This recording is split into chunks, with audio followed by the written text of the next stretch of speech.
Hello my dear students, आज करने वाले हैं बच्चों हम क्लास 9 की हमारी सामाजिक विज्ञान की वर्कशीट नंबर है बच्चों 84। आज हमारी डेट है बच्चों 10। अर्थशास्त्र बुक का हमारा पार्ट 3 है, निर्धनता एक चुनौती। ठीक है बच्चों, यही हम कंटिन्यू करने वाले हैं। विद्यार्थी के नाम में आपका नाम आएगा और कक्षा अध्यापक के नाम में आपके टीचर का। ठीक है बच्चों, तो स्टार्ट करते हैं। अंतरराज्यीय असमानताएं। ठीक है, भारत में निर्धनता का एक और पहलू या आयाम है। प्रत्येक राज्य में निर्धन लोगों का अनुपात एक समान नहीं है। यद्यपि 1970 के दशक के प्रारंभ में राज्य स्तरीय निर्धनता में सुदीर्घकालिक कमी हुई है। निर्धनता कम करने में सफलता की दर विभिन्न राज्यों में अलग अलग है। ओडिशा, मध्य प्रदेश, बिहार और उत्तर प्रदेश में ग्रामीण निर्धनता के साथ नगरीय निर्धनता भी अधिक है। इसकी तुलना में केरल, महाराष्ट्र, आंध्र प्रदेश, तमिलनाडु, गुजरात और पश्चिम बंगाल में निर्धनता में उल्लेखनीय गिरावट आई है। पंजाब और हरियाणा जैसे राज्य उच्च कृषि वृद्धि दर से निर्धनता कम करने में पारंपरिक रूप से सफल रहे हैं। केरल ने मानव संसाधन विकास पर अधिक ध्यान दिया है। पश्चिम बंगाल में भूमि सुधार उपायों से निर्धनता कम करने में सहायता मिली है। आंध्र प्रदेश और तमिलनाडु में अनाज का सार्वजनिक वितरण इसमें सुधार का कारण हो सकता है। ठीक है बच्चों, ये हमने पढ़ लिया है। यहाँ पर बच्चों हमें देखिए चित्र दिखाया गया है आपको इसमें कि भारत के चुनिंदा राज्यों में निर्धनता अनुपात दिखाया गया है 2011 जनगणना के अनुसार। ठीक है, तो बच्चों आप इसको देख लेंगे। ठीक है, अब यहाँ पर हमें दिया गया है वैश्विक निर्धनता परिदृश्य। ठीक है, यानी कि विभिन्न देशों में अत्यंत आर्थिक निर्धनता विश्व बैंक की परिभाषा के अनुसार प्रतिदिन 1.9 से कम पर जीवन निर्वाह करना में रहने वाले लोगों का अनुपात 1990 के 36% से गिरकर 2015 में 10% हो गया है।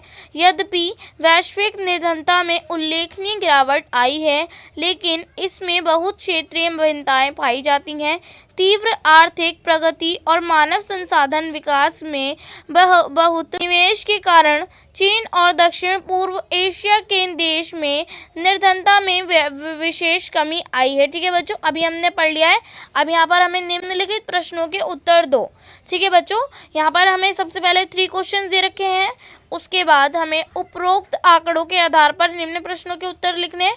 ठीक है, और यहाँ पर हमें 2 क्वेश्चन दे रखे हैं, यानी कि 5 क्वेश्चन से बच्चों बेहद इजी हैं। चलिए फटाफट से कर लेते हैं।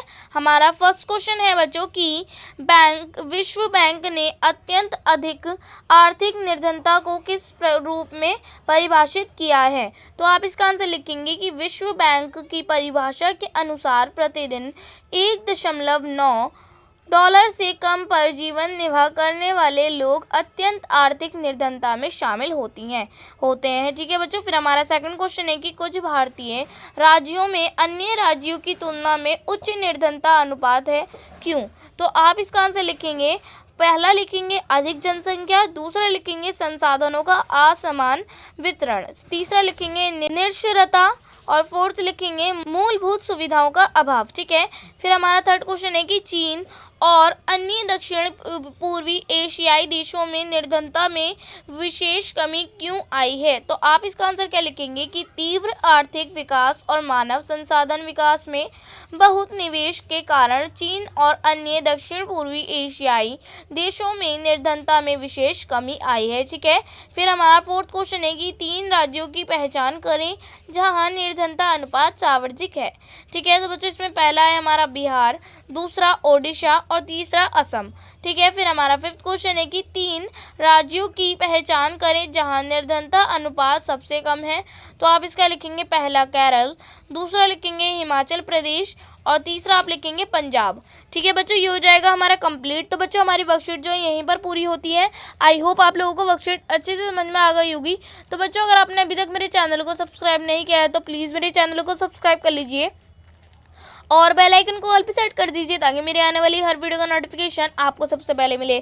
ठीक है बच्चों, तो मिलते हैं नेक्स्ट वीडियो में, तब तक के लिए टेक केयर, गुड बाय।